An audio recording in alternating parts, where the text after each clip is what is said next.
Amigos oyentes, televidentes, internautas, hermanos migrantes, ¿cómo están? Bienvenidos a Un Café con JJ por Ecuador TV. Muy buenas noches.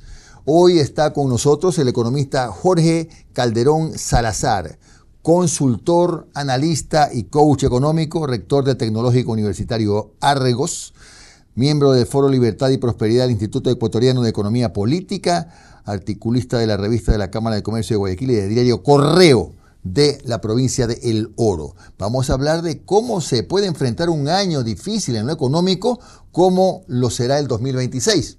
Pero comencemos desde el principio. Luego de saludarlo y de agradecerle, economista, ¿cómo podemos resumir el año 2025? ¿Qué es lo que antecede pues a lo que se viene, un año difícil en la economía? ¿Creceremos en un 3,5%, 4%? ¿Es solo por efecto rebote o algunas cosas seguramente andan bien por lo que tenemos estos resultados? Hola, estimado Jimmy, buenas noches y a todos los que nos están viendo. Sí, en efecto, tú lo estás mencionando, y un 2025 que está cerrando de forma importante, un crecimiento que estará bordeando los cuatro puntos, que incluso se supera a lo proyectado por el mismo gobierno, que estaba esperando que sea 3,8. En todo caso, yo creo que eso es positivo, alienta bastante porque hay una dinámica de consumo, de ventas, recaudación tributaria, ventas externas también. Hay una mejora importante en el empleo adecuado, que pasó del 35 a 37%. Claro está que hay tareas pendientes como cualquier economía, y que son la base justamente para un 2026 que ahí lo principal va a ser es mantener ese ritmo económico, fortalecer, de alguna forma generar más dinámicas, dado que este año ya tuvimos incertidumbre por temas electorales, incluso la incertidumbre por las protestas que se dieron entre septiembre y octubre, que generaron cierta tensión, pero que de alguna forma ha hecho que la economía termine saliendo avante este 2025. Claro, también hay que recordar un par de cosas que han aportado, ¿no?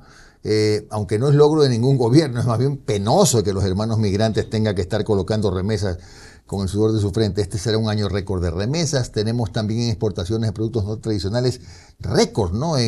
Sobre todo en camarón, en banano, los cuales son señales buenas. El riesgo país ha bajado, es decir, terminamos bien el 2025, pero en cambio en el 2026 nos toca honrar la deuda, amortización, etcétera, y estamos hablando de, qué sé yo, 7,000 o más millones de dólares, a lo que debemos sumar, como usted lo conoce, que las necesidades de financiamiento del presupuesto van a ser más de 15,000 millones de dólares, ¿no? Tú ya lo señalabas, hay tres factores que también están impactando positivamente. Las remesas el año pasado llegaron a 6,300 millones, este año podrían estar llegando a los 7,000 millones de dólares. Así es. En cada trimestre ha habido récord con respecto al similar trimestre del 2024, y eso es importante. 3 de 4 dólares los recibimos de Estados Unidos, a pesar de que allá, como todos sabemos, hay un tema de migración muy fuerte o anti-migración por parte del presidente Trump. La vísperas de un potencial impuesto para el próximo año, así que igual se está alentando. Y también lo destacabas muchísimo, las ventas externas no petroleras, tradicionales y no tradicionales. Hay récords históricos en ese sentido también. El tema minero está con un buen pulso, y el riesgo país que de alguna forma se está situando ya en una banda entre los 550 aproximadamente en estos últimos días, que también es alentador. Pero no dejan de ver los desafíos, como bien tú lo señalabas, y en ese aspecto hay un desafío importante en dos rubros: el déficit fiscal, que sin duda hay que ver las formas de financiamiento, especialmente de carácter externo, y el pago de la deuda, que hay que tener presente que es una deuda que ya se esperaba cancelar, no es algo que se propicie o que diga el gobierno la ha generado, no, es un tema que producto de las renegociaciones que se generaron en el COVID, especialmente en el 20 y en el 21, que muchos de los países accedieron, acreedores, a generar mejores condiciones para aquellos países que la estaban pasando peor, por así decirlo, y renegociación, reperfilamientos de deuda, y los pagos de capital en gran medida empiezan a darse entre el 26 y el 27, y eso hace que la demanda de recursos públicos para pagar la deuda sea mayor, pero era parte de la víspera que ya se estaba avecinando. En todo caso, serán unas necesidades que estarán tranquilamente bordeando los 15,000 millones de dólares entre pagos de capital e intereses de la deuda y el déficit fiscal que hay que cubrir probablemente con un nuevo financiamiento. Claro, está bien hecha, Jorge, esa aclaración de que no es que tampoco en este gobierno se produjo el endeudamiento. Gobiernos anteriores pateaban la bola más adelante, pero le ha tocado a este, ¿no? Y como a cualquier gobierno lo claro, es normal, le ha tocado bailar con la más fea. Por supuesto. ¿Por qué es importante, y esto un poco yo procuro en este programa también, ilustrar a la gente que nos ve, por qué es importante esto del riesgo país que sea bajo? ¿Qué significa para un país tener un riesgo 500 y pico de puntos, 600 puntos, por ejemplo? Bueno, tú lo señalabas, porque realmente a veces el ciudadano puede pensar que es un concepto muy lejano, muy etéreo, pero es importante. ¿En qué sentido? El riesgo país es un indicador de percepción hacia un país respecto a dos indicadores especialmente, el tema político / institucional y el asunto económico. Entonces, si nosotros comparamos el Ecuador del 21 al 23, el nivel de conflictividad política, institucional, la pugna entre ejecutivo y legislativo, que incluso llevó a la muerte cruzada, elecciones anticipadas y todo ese panorama de alta tensión, genera simplemente preocupaciones de que qué va a pasar con el próximo gobierno, si va a ahorrar sus deudas, si va a cumplir con lo que pacta, etc. Y el tema económico en las reformas, las medidas económicas que vaya a tomar, y el gobierno, digamos, ha hecho su tarea en ese sentido. Ha logrado aumentar la recaudación tributaria, pudo eliminar subsidios. Obviamente hubieron ciertas situaciones que ya conocemos en protestas, pero fue una situación controlable a diferencia de lo ocurrido en el 19 y en el 22, que el país poco más se sumió en el completo caos. En todo caso, esas son algunas señales importantes que se han emanado. ¿Y por qué es importante que se baje el riesgo país? Porque eso es un indicador, es como, para hacer la analogía, el criterio que yo tengo como cliente en una institución financiera. Si yo soy buen pagador, si soy cumplido, si soy responsable como finanza, me van a prestar dinero.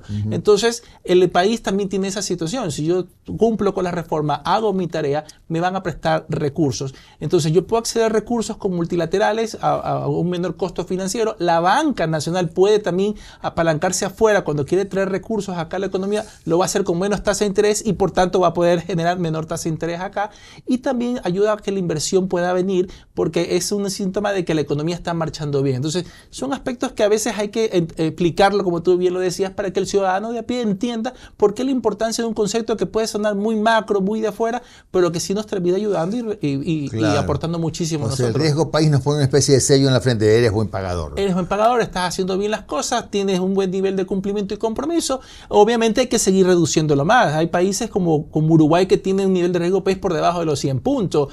Perú, a pesar de toda la inestabilidad que ha tenido, que tú lo sabes como periodista de larga data, sabes que Perú ha tenido tantos problemas institucionales, presidentes en la cárcel, cerca de 7, 8 presidentes en los últimos 5 años, y el riesgo país ni supera los 200 puntos.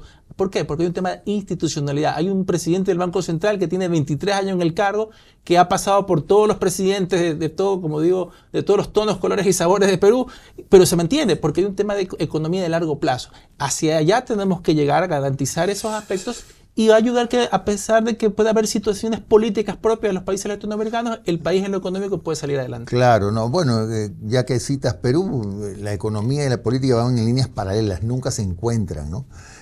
Cada uno por su carril, uno accidentado, pero el otro es un camino liso, ¿no?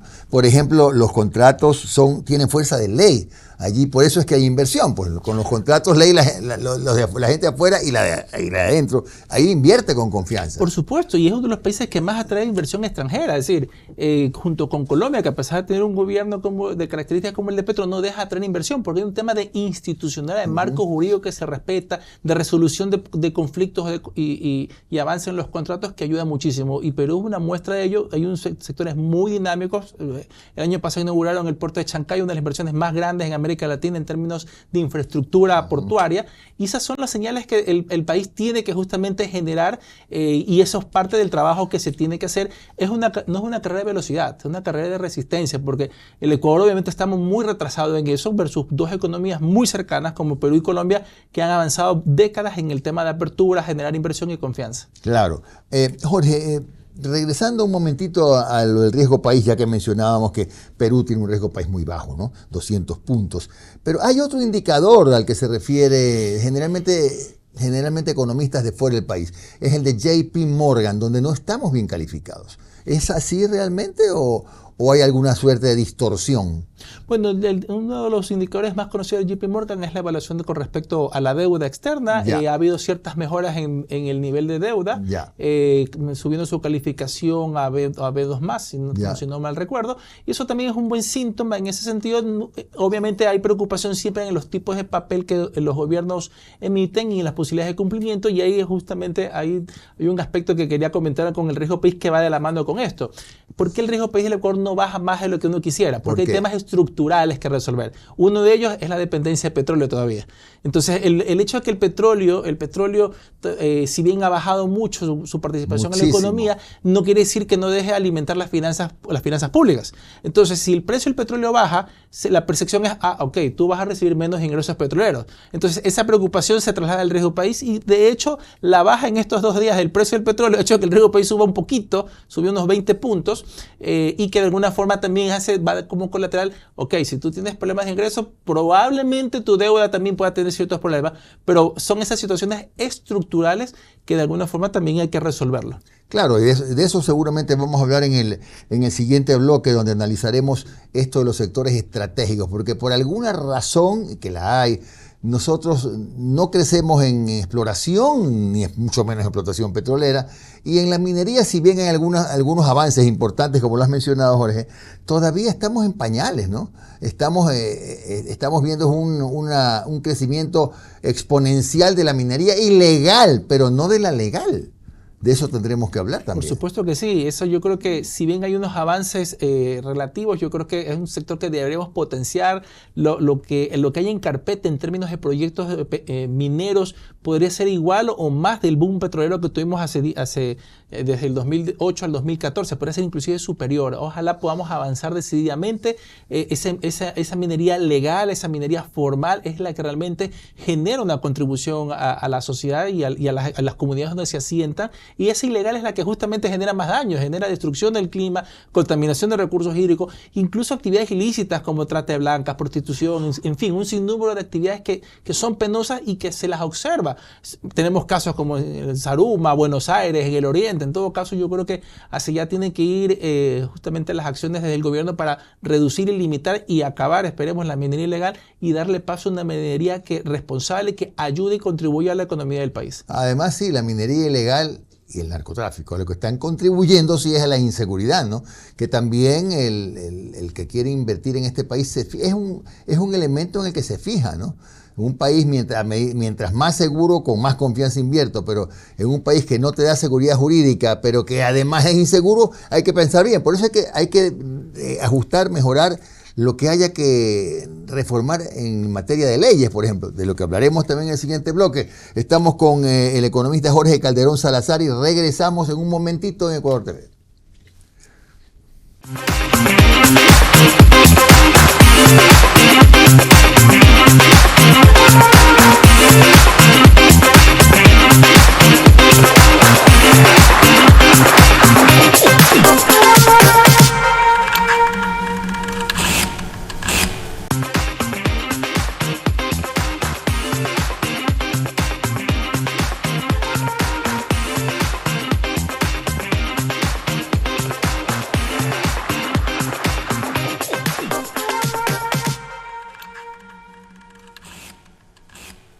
Estamos de regreso con nuestro invitado, el economista Jorge Calderón Salazar, consultor, analista y coach económico, rector del Tecnológico Universitario Agros, miembro del Foro Libertad y Prosperidad del Instituto Ecuatoriano de Economía Política, articulista de la revista de la Cámara de Comercio de Guayaquil y diario Correo de la provincia del Oro, concretamente de Machala. Jorge, vamos al segundo bloque. ¿Qué nos espera en el año 2026? Ya hicimos más o menos una radiografía del 2025. ¿Qué nos espera? ¿Cómo, que no sea por vía del endeudamiento nuevamente, podemos salir de este bache que se da justamente porque empezaron a caer los vencimientos de capital, intereses fuertes de la deuda?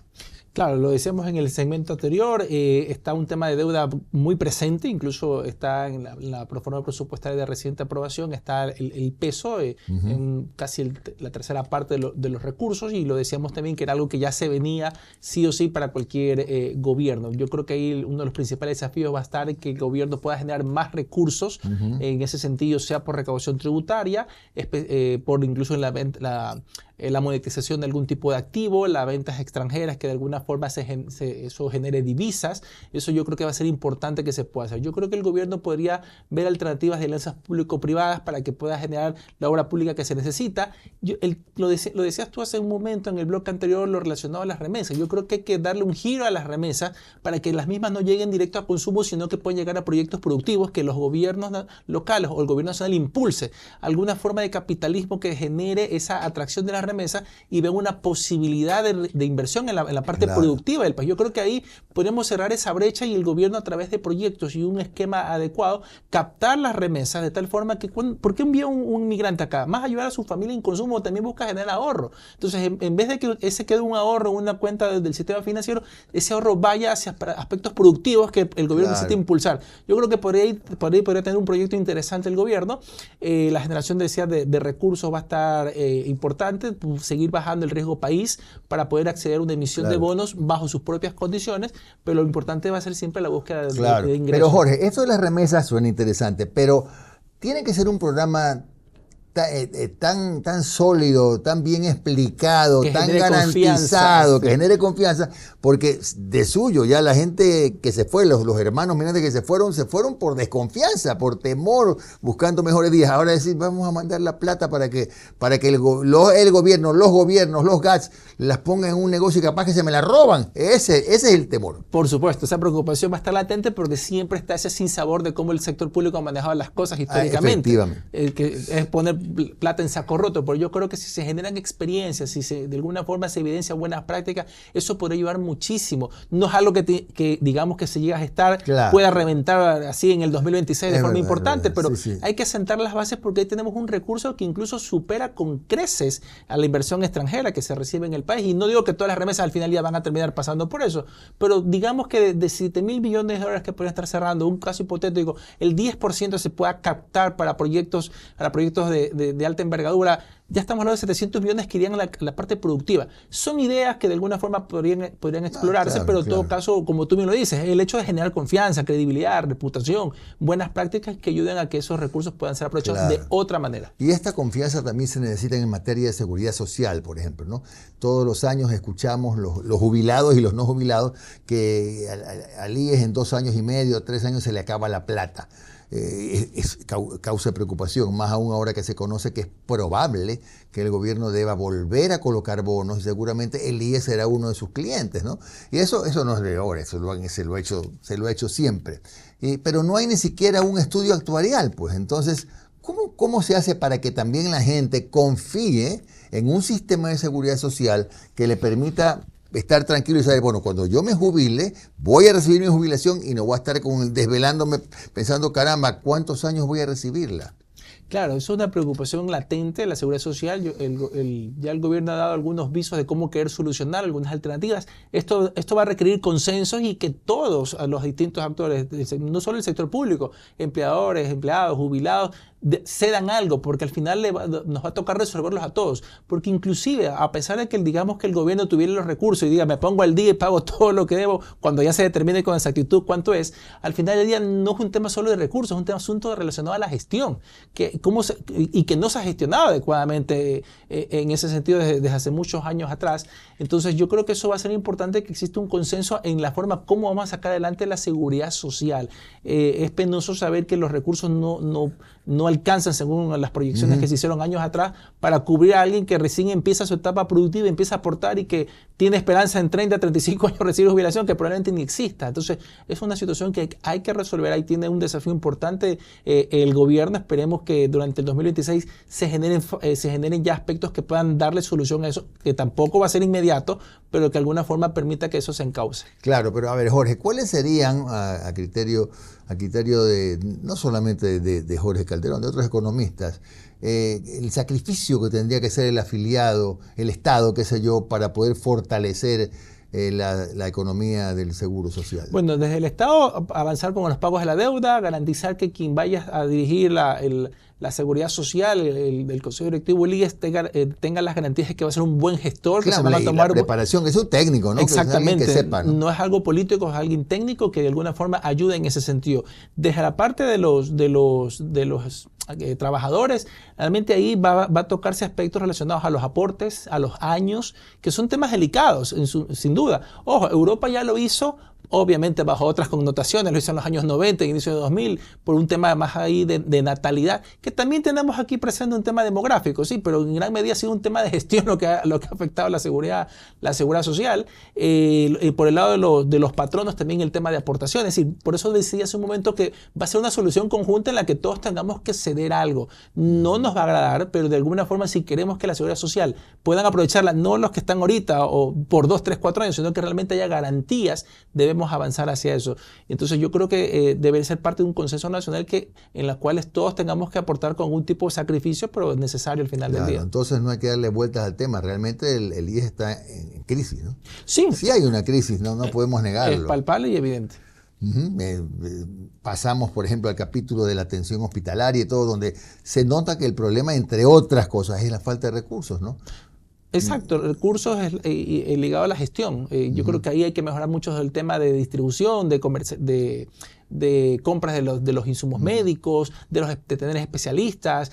El hecho de que no tengas especialistas en la seguridad social hace que termines tercerizando y la factura termine saliendo mucho mayor pagando a los prestadores externos, que se los puede mantener, pero ha sido tal el crecimiento. El problema es que terceriza todo. Exacto, termina creciendo tanto en los últimos años que ya, ¿cuál es tu eje central de atención? Casi se ha perdido, se ha quedado en lo más puntual o general, por así decirlo, porque lo demás lo has terminado cediendo, y tampoco es una situación que la seguridad social, o a través del tema de la salud, porque hay que tener presente que el IES tiene las dos cosas, el fondo relacionado a seguridad social y lo relacionado a salud. Entonces yo creo que también es importante hacer esa revisión y optimizar los recursos que se tienen. Claro, porque termina el IES casi que no haciendo nada, ¿no? Todo terceriza, incluso en el tema de que tanto hemos escuchado todos, Jorge, de las cirugías represadas, entre otras cosas, es porque los cirujanos trabajan un turno especial, 4 horas, tienen que trabajar también en sus consultorios, y porque ¿qué van a hacer ahí algunos cruzados de brazos? Entonces es tremendo el problema, no es como en otros países que no quiero nombrarlos, pero donde la atención es 24/7, pues, ¿no? Claro, y eso te da garantía. Eso es gestión también. Y eso es lo que decíamos en un momento, eso genera confianza, genera credibilidad. Entonces, si avanzamos en eso, yo creo que otras iniciativas la ciudadanía las va a hacer bien tomadas, pero entonces en cuanto generemos esa confianza que es necesaria para que de alguna forma haya una sostenibilidad del IES. Yo creo que ahí el tema del IES, más allá de que, digamos, la gestión, los recursos los tenga, es el hecho de generar confianza, que es un modelo que puede ser útil para todos, pero tiene que demostrarse. Efectivamente. Y en el tema de los sectores estratégicos, ¿qué tan difícil es poder hacer alguna gestión importante para atraer inversión privada, nacional o internacional en el petróleo, por ejemplo, cuando hay quienes dicen que el freno es la Constitución de 2008? Sí, pero el Estado se reservó para sí la excepcionalidad y poder entregar, por ejemplo, contratos a empresas privadas, haciendo uso de esa excepción, delegando. ¿Pero por qué no se hace? Sí, eso es penoso. Yo creo que ahí dejar esa excepcionalidad puede terminar siendo muy subjetiva según el gobierno de turno, y yo creo que hay que las cosas manejarlas de manera técnica, muy profesional. El sector petróleo que tú mencionas, Jimmy, requiere una inversión entre 10.000 a 12.000 millones de dólares. Correcto. Que no tiene plata. No tiene el Estado. No tiene el Estado. Entonces, ¿de quién tenemos que apalancarnos? Del sector privado. Entonces, que el sector privado, con condiciones claras, con reglas, con las pautas, con hitos de cumplimiento, garantice esos recursos, y nosotros tenemos que producir y vender petróleo mientras podamos hacerlo, mientras las reservas nos den, mientras la economía global demande petróleo, hay que avanzar hacia ello. Entonces yo creo que ahí el tema de sectores estratégicos y dejarlo solo para el sector estatal y solo bajo excepcionalidad no nos ha funcionado, y sin hacer uso de una frase muy trillada, si vamos a tener los mismos resultados si seguimos haciendo lo mismo. Entonces, que eso nos lleve incluso a cambiar la dinámica y ver posibilidades de que realmente se atraiga inversión extranjera hacia sectores que lo demandan. Claro, y hay que entender que es necesario impulsar esa inversión, porque de lo contrario tenemos reservas, creo, para 2 años y medio, 3 años. ¿Por qué? Porque tampoco se ha trabajado y se ha invertido en exploración. Si no exploramos, no vamos a poder explotar el petróleo. Y eso es algo que sí se puede mejorar sin cambiar la Constitución, sino con decisión política de los gobiernos, ¿no? Al que le toque. Por supuesto, tienes ahí hay reservas proyectadas que podrían dar hasta 10, 15 años y obviamente con la capacidad que tenemos ahora instalada es justamente lo que tú mencionas, para 2, 3 años más de producción si es que no hacemos inversiones, pero sí hay recursos realmente que se pueden seguir explorando y explotando y de alguna forma incluso hasta los pozos maduros también tienen potencial aún, el tema del gas también se puede hacer. Es decir, hay tantas cosas que podríamos hacer. El Ecuador yo creo que tiene una riqueza natural importante que tenemos que saber aprovecharla para que redunde en el bienestar económico y social de la población. Y los casos son muy evidentes cuando realmente se han hecho inversiones en estos sectores en otros países. Yo siempre digo, Jorge, que nosotros somos pobres porque queremos, ¿no? Sí. Tenemos el mejor banano del mundo, el mejor camarón del mundo, el mejor cacao del mundo, el mejor café del mundo. Tenemos petróleo, tenemos minería, tenemos pesca blanca. ¿Qué no tenemos?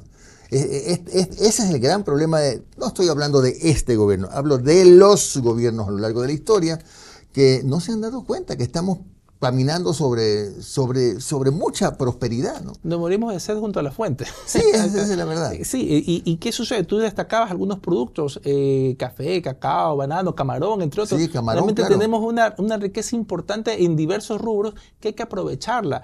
Y un tema, por ejemplo, que hay que destacar en ello, nadie niega la calidad de nuestros productos ecuatorianos, pero si nosotros revisamos la productividad por hectárea, está por debajo incluso de la que nuestros países competidores. Entonces, y aún así somos prósperos en esa materia. Exactamente. ¿No? Entonces, si le damos todo el potencial en inversión, en nuevos cultivos, nuevas semillas, técnicas agrícolas, etcétera, nuestro potencial podría crecer exponencialmente. Hay muchas cosas que hacer y esperemos que un día se desarrollen para aprovechar el buen posicionamiento que tienen nuestros productos. Claro, por eso digo, somos pobres porque queremos. Gracias al economista Jorge Calderón Salazar, que nos ha acompañado hoy en Ecuador TV. Volvemos mañana a las 10 de la noche, como siempre. Que descansen.